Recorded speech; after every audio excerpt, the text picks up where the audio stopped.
Tahiny Jesosy antsika menagavy dia faly be ry hava-malala ny tenako tafiaraka aminareo amin'izao takariva izao dia Tiana Rakotoarizaka ny anarako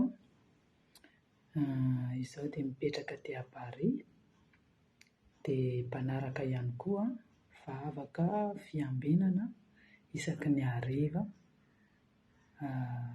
mpanompon'Andriamanitra ny tenako dia manasa anareo izay ry hava-malala hanaraka anay satria izahay dia efa nahazo ny fitiavan'i Jesosy ny fandreseny noho ny fitiavana nomeny anay dia manasa anareo izay hiaraka aminay isan-kariva hiombona haram-bavaka aminay izay mitondra ny fitenenana hoe handramoka izao miaraka amin'ny pastera Mivady. Dia mankasitraka ry hava-malala dia ny fitiavan'i Jesosy anay hiaraka aminareo dia mahereza foana tahiny Jesosy antsika rehetra. Amen, alleluia. Tahiny Jesosy.